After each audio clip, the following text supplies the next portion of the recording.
Hey there, and welcome to the Big Apple School podcast. My name's Sam. My name's Гэри.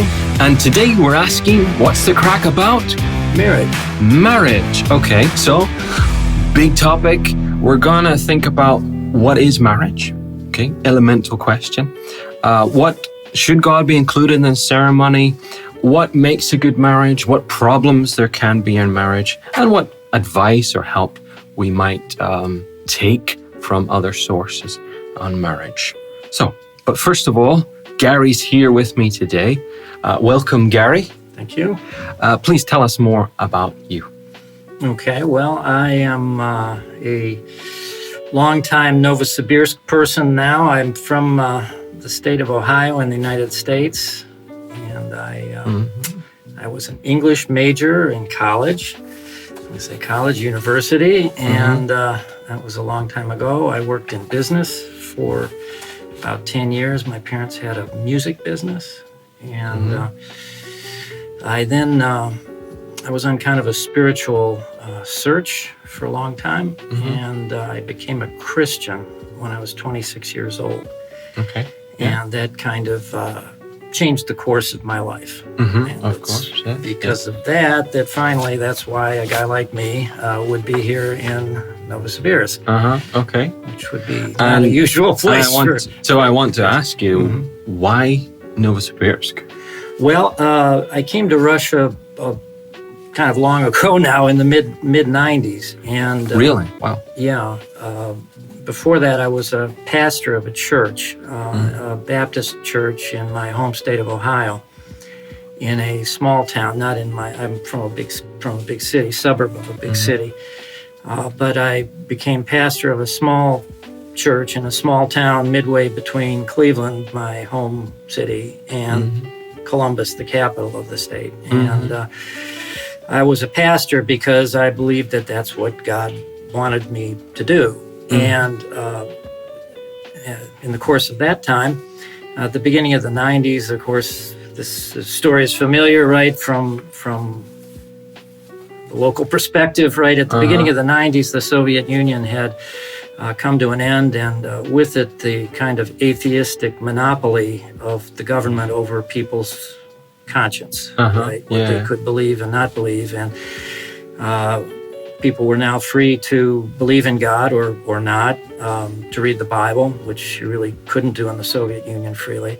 And that hadn't been the case for a long time. And so for Christians in the United States, and not just the United States, but just about everywhere, it seemed like an opportunity to help bring the message of God to the gospel, we call it, Evangelia in Russian, so that people would have the opportunity here that we had all this time in the United States. And but that didn't mean that I should have part in that, right? I was already had my place and so forth, but I was willing to do that, or thought that I was willing anyway. And at a certain point in 1994, which is now, it'll be 25 years this year. I believed that God was indicating to me that He wanted me to be part of helping to bring that message that's in the Bible to Russian people. And so I surrendered. We say you surrendered to God. And in Russian, it would be like maybe отдать себя Богу, to give yourself to God. So I'll trust that you spoke it correctly. Well, I hope I did. If not, then the listeners will know. But we use the word surrender. I wasn't fighting God. I didn't want to, but we used the word. And there's more to say there, but there's a lot to say there. There's a lot to say there. Wow. But and there's a lot I could ask you, but right, but that's for another time. For another time, yeah. But I came to Russia in 1995, and I spent a year in Magadan. Sunny Magadan is sunny. The local joke here, Soviet joke. And I taught English in a pedagogical university there, and in 1996 I moved to Novosibirsk, and I began sharing my faith with people, and some people believed, accepted what the Bible was saying, and were pleased to want to meet together and continue to learn, continue to grow in these things, and so I've been helping with that ever since. Wow.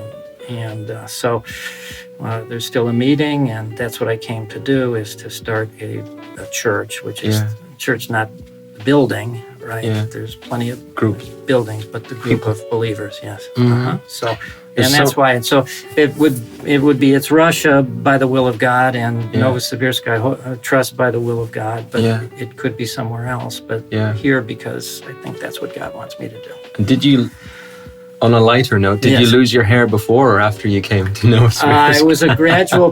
Thank you, Sam. That's a very flattering question. I know you're trying to butter me up. Okay, birds of a feather. I have a sunroof as well. I see the issue there. Yeah. Okay. Yeah. No, I was maybe about like where you were, but I was Thanks. covering the. I wasn't revealing the evidence, as we say. I have a joke, if you could call it that my hair's fine, I'm just taller than it. You know, Okay. it's the I look at it as I'm not losing my hair, I'm gaining forehead. Oh, right. It keeps going. That's right. That's a positive. The glass is half full. Yes. Yeah. Anyway, it's not a problem. I mean, I've been told that it's, even though maybe it doesn't look good to me, I've been told that it's as a man, it's not a problem. I don't think anybody cares. No one seems to. If you don't make my wife doesn't care. I mean, it's the main thing. Sort of right. That's sort of the main important. thing. Yes. Right. I'm glad. Right. Okay. So that's the most important. And my mom doesn't care, of course. My mom. Well, no. So our topic today is marriage. Do you have an opinion on marriage? What is it? Well, a lot of what we're going to talk about some things here, and my viewpoint, my personal viewpoint is, we would say, informed by or shaped by the Bible. So I don't even, on some of these things, I'm not sure what I think myself, but exactly, but because I've accepted what the Bible says about a lot of things, including about marriage. But, so what is marriage? Well, the Bible talks about it. It's in the early pages of the Bible, when God created the first man and the first woman, and he brought the woman to the man, and they became one flesh. Yeah. Okay, so they were... And they were can you break that down a little bit? Yeah, well, they were created by God to serve God together, basically. That was the idea. And of course, there would be future generations, and this would also be the first family. Right. And so the woman was given to the man, made from the man, actually, and then given to the man, and they together would become one flesh. In other words, there would be a union. A unity and a union that would be between them. That is something, I don't know if we would say the word holy, but call it holy. There's something that God created extremely here. Special. And it's part of something that God intended. It's there's a plan here. There's a purpose for it. Right. And I guess I could add to that is that it became a safe place for children. Yeah, it's very family. much so. Yeah. Absolutely. It has that in mind as well. So I recently got married. My darling wife. Congratulations. And I recently got married. So only a few weeks ago. And but in our marriage, and it's sometimes the case, no matter where you are, that God is not part of it. God wasn't mentioned during the ceremony, and often people now it's quite popular not to even get married in a church or even in the UK, it used to be people would marry in a church or a chapel, and now all of that is kind of, it's still popular, but there are other alternatives for people who choose not to. So, big heavy topic. Should God be mentioned? Yes, Sam, thank you for the big heavy topic here. Yes. Should God be mentioned in a wedding ceremony? What do you think? Well, I think I think if both parties, the husband and the wife, or the bride and the groom, as we say, if they're both Christians, then one can hope for a desire to honor God in everything, right? With their life together, right? And this is the beginning of it. And so, especially because it was God who, we say, ordained marriage, meaning that he instituted the entire... He set it up. He set it up, Okay. That he should be maybe not just mentioned, but even his design for marriage, which is rather complete, actually, and rather beautiful. Yeah. Right? Because everything that God does is complete and beautiful. Okay, so that it would be suitable to honor him. But of course, people are free in what they do, and particularly if the people don't share the same faith, then of course you have to find a compromise, right? That's agreeable to both. But I say ideally, or in the Christian sense, yes, of course, God would be mentioned. Yeah. And well, I'll talk a bit more about that. But if you have two people, so just to kind of reiterate, if you have two people who don't believe in God at all, do you think is it okay if God isn't mentioned during their marriage? Is it a problem? Should God be included? Well, I would think that in not believing in God, then I wouldn't expect people who don't believe in God to suddenly, just because of the ceremony. Yeah, because of the ceremony to mention God. In fact, it would almost be kind of wrong, right? And I'm sure they wouldn't want to. Yeah, it would be hypocritical, I guess, would be the word. word. Hypocritical, So it's better for them, Sure. So my wife and I actually are Christians. Okay. And I felt a little bit unusual, strange, uncomfortable with the idea that God wasn't mentioned because for me, since I have a boy, I was taught about marriage and God and reading the Bible. And I understood that it was a promise not just between us and the state, but also, more importantly, between us and God. Right. And so while we had our registration and everything was normal, and that was great, no problems, my wife and I also prayed together and said to God, look, this is our promise, one to another, and also it's before you, it's to you. Because how I feel about it is that our promise is in front of God, before God, and it's God that will help us to keep the promise too. You know? So that's how I felt about it. So we had the kind of two ceremonies in a sense in that respect. Okay. Something a little bit lighter, but still on marriage. Can a couple get married too early in life? I would say that probably experience would show that there is such a thing as getting married too early in life, yes. It's not my problem, right? I think it's not too many people's problem anymore. Right.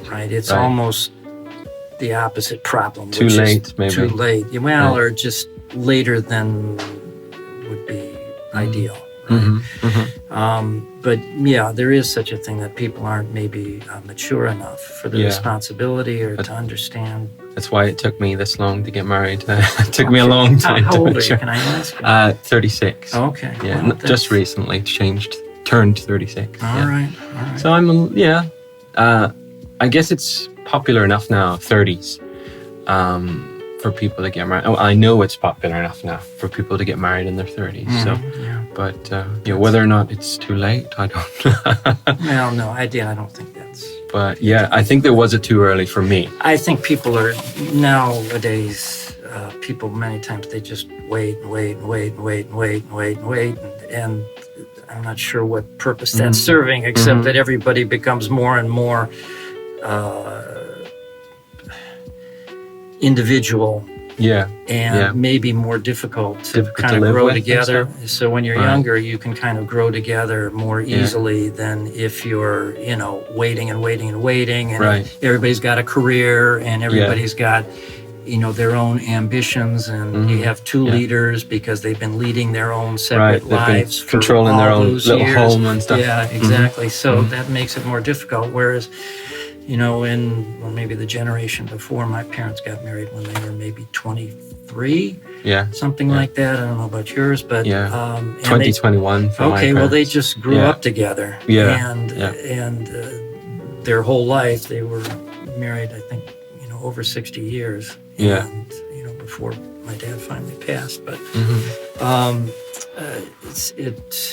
there's something healthier, more natural about that, and there's nothing sinful about waiting and nothing wrong about waiting. Yeah. But it does tend to make things, I think, more difficult in some ways. Yeah. Okay. Sure. So I guess what I can take away from what you're saying is actually maybe later it's worse. It could create more problems. Not worse, but could create more problems. I think so. Than younger. Yeah. Actually. Yeah. Okay. So a little bit more on what problems can arise in marriages, because unfortunately nowadays a lot of marriages end in divorce. What problems can arise in marriages that may or may not lead to divorce, but just problems anyway that can happen? It's a lot of different kinds of problems, but a common problem is money problems, right? Are quite difficult. It puts overall pressure on relationships.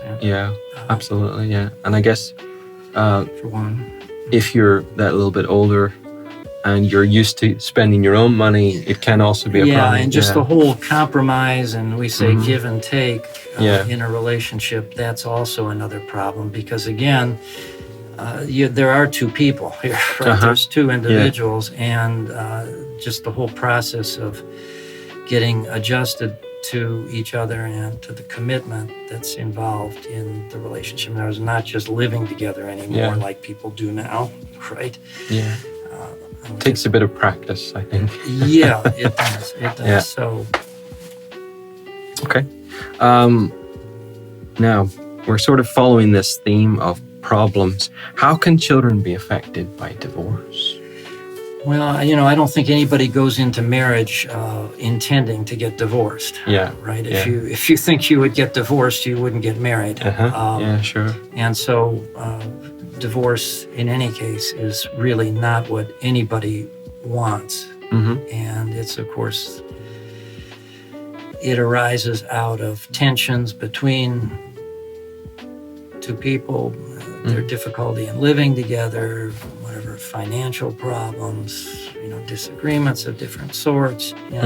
And so for children to be in an environment with divorce, right, it obviously makes the home more problematical, more difficult for the children in any case. Yeah, because I guess back to what we were saying, that the marriage was set up by God as a kind of safe place for children to grow up. Exactly, And if that breaks apart, then the child is affected. Sure. And actually, I'm asking this question, but I have a good friend who was seriously affected by divorce, and it caused him, and it's still causing him, problems as an adult, emotional problems. He grew up in a home where he was divorced. And I think he's a great relationship with his mom, but his relationship with his dad is bad.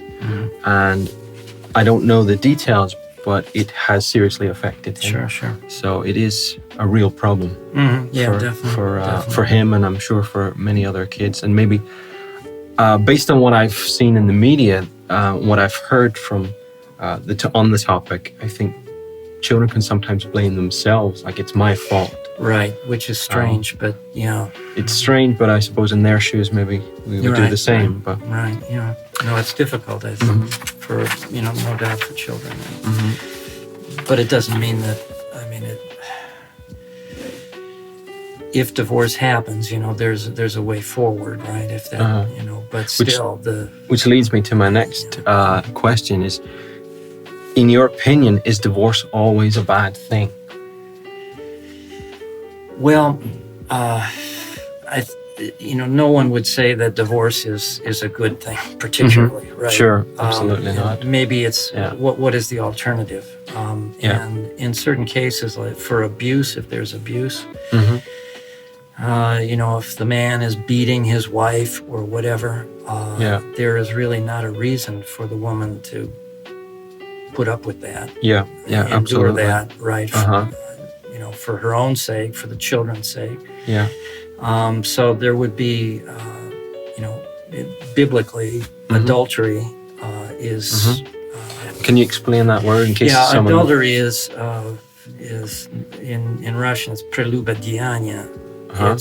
It's when a married person has physical relations with someone other than their husband or their wife. Right. So he's breaking the promise. Breaking the promise. Yeah. Right. And that's a damaging thing, and there is an allowance in the Bible for divorce. And so there are certain situations where divorce is practically maybe better than remaining in a really destructive kind of when things get marriage. worse, things get really bad, right? Yeah. There is a basis, but we're talking.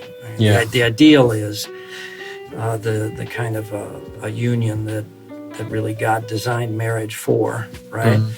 And if that is violated by violence or by sexual, we say, wrongdoing, then depending on the circumstances, there can be circumstances in which divorce would be would be possible. Okay, we're getting heavy. We're really a heavy topic. Yeah. When, if ever, should a person remarry? And so, if a person has got divorced, when is the right time, or is there a right time, or is it okay, in your opinion, for that person to remarry?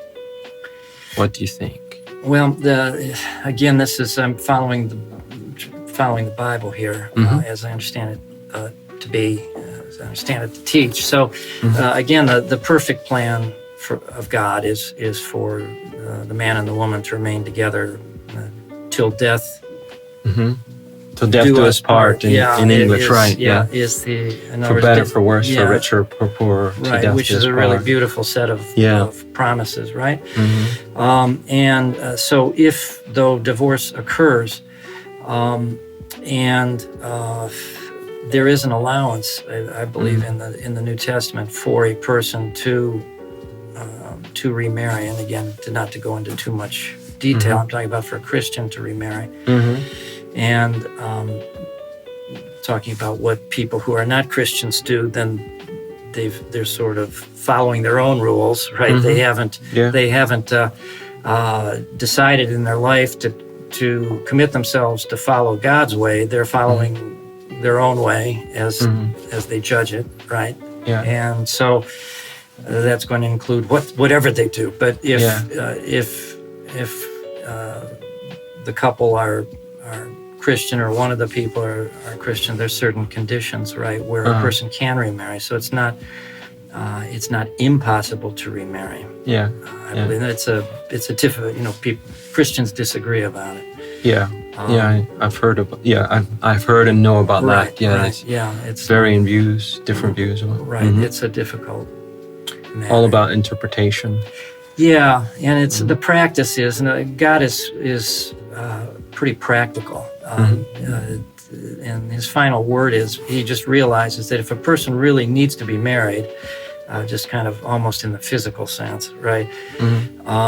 Then they should remarry, because if they don't, they will then find someone to get physically involved with and do wrong, which in Russian is called blut, which is another, which is fornication in English, which is a very old-fashioned word, but it's and so rather than have that happen, then there's an allowance for people to remarry to another Christian. Okay. So moving on a little bit from that, going out of the darkness into lighter topics. All right. Okay. Okay. We're inspirational marriages. Do you know any that inspire you or have inspired you? I mean, I didn't ask whether or not you're married. Yeah, I'm not. So I've never been married. So there's no reason in my faith that I couldn't be. So it's not that you no. felt it was wrong or anything. Just you didn't. I just didn't get married. And, inspirational marriages. I've seen good marriages. Yeah. I've seen very good marriages. Yeah. And I think maybe because I'm not married myself, then I wouldn't say they were particularly inspirational. Right. If they you know can't what inspire you. If they you're didn't not inspire married, me right. to get married, for one thing. Right. And, Okay. right? So they were righteous. They needed to work harder. Right, that's right. They weren't quite inspirational enough. Yes. Yeah. They were good, but not inspirational. No. I maybe. How about you? Have you seen inspirational marriages? Well, I can talk about my mom and dad. Okay. Well, that's a good one to have, an inspirational marriage. Now I have to get my calculator to calculate how long they've been together. Well, I mean, my older brother, if I can remember how old he is, 30, poor Jason, if you're listening, 39 this year, I believe. Now, he will correct me if I'm wrong. All right. But, so my parents are married about 38 years. Okay. Time flies. Okay. It's unbelievable. I still feel like I'm a little boy, you know. Okay. Which I guess you understand. Well, but I can remember feeling. I'm 36. I don't feel like I'm a little boy anymore. Yeah. I mean, I'm 36, and it seems like I was a little boy yesterday. You know, and I don't call myself old, but I do feel like I'm going that direction. Well, you are more quickly than I realized. I'll be honest with you. Yes, I don't want to shelter you from this, but you are. I will before I know it. I'll be. Yeah. Well, it does, yeah. So they're together about 38 years, and always, you know, been together. Tough times with their boys, 3 boys, and I was difficult because I ran away from home once. And the police thought that it was a problem at home, and you know, it was very tough for my parents to imagine under that kind of scrutiny. It was totally innocent why I ran away from home. Didn't like homework and stuff. Didn't like school. And now I teach in a school. Okay. But they stuck together through thick and thin. My dad gave me advice before I got married. He said, or was it after? It was before. And he said, just remember one phrase. Okay. Yes, dear. Yes, dear. Yeah. And that's pretty much. Yeah. I think it's good advice. I heard this doesn't fall in the inspirational category, but I heard an interview with there's a guy named Seinfeld. Mm-hmm. He's a comedian in the United States. Mm-hmm. I know of him, yeah. He shouldn't be on the same half an hour of audio with what we've been talking about. But anyway, his thing is, he's joking, obviously, but it's also practical, he just said, you know, I don't have to be right. Uh-huh. Right? Yeah. He just lets his wife be right all the time. Uh-huh. Yeah. And it works. Uh-huh. Yeah. Right? And there's a tendency, you know, especially... right? People love to be right, and depending on your certain attitudes, right? Sometimes the man feels like he's got to show that he's right, you know, and so forth. There's something more at stake here than just the immediate. And but if you decide that you don't have to be right, and of course, now let's just shift gears and go a little heavier here. But if you feel like if you want things to go well.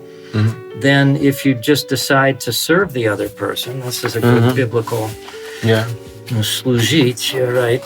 To serve the other person, that means that you put their needs above your own, right? Sure. And we're all egotistical, right? We are all the center of our own universe. We are, unfortunately. And you know, we've lived 36 years in your case, completely being the center of everything. Now, actually, you've got this wife who's right there at the center with you, and maybe she's before you if your attitude toward her is right. So she has to be the priority. Yeah, and you, of course, should be for her also, right? And if both can maintain that same attitude, then... rather than who's going to be the boss here and who's going to be right, then if you serve one another, that's what love is in practice, right? Because the feelings that cause you to get married, they may fade, right? Okay. But the idea of serving the other person and loving the other person in what you do, right, regardless of how you feel on any given day or in any given year, right? That doesn't change, right? Okay. And that's a basis for things being successful long term. Great. That's good advice. I judge not having the experience yet, but I think it's good advice. Well, I don't have it either. And every day I try to... But it's true. It's true in all relationships. And every day I try to serve her. And it's out of love as well. It's not just like... I feel it's not simply duty. It's it's not duty. I do love Nastya. I love you. If she's listening, right? I know it's sopping. Well, but make sure if she's listening, she probably will. And my mom listens too, actually, to the podcast. Okay, well, sure she would, yes. Like my mom says, they're great, those podcasts. That's what mothers say. And I should say that my mom also gave me advice a long time ago about marriage. She said that it's friendship. If you're looking for a wife, you should first have a friend who becomes a wife. You know, you start out, she advised like it starts off as a friendship and then goes into something deeper and more meaningful than a friendship. So that's wise, for sure. Which for my wife and I guess it happened that way. We started as friends and then very quickly became into a deeper relationship. So that was the crack about marriage. We talked about some deep stuff. What is marriage? Where did it come from? Should God be included in it or not? What kind of problems people can have, unfortunately, in their marriages? What kind of problems it can create for the children involved? But then we ended on a lighter note, a bit of advice, a bit of inspiration for those of us who are married. So thank you very much. That was the crack about marriage.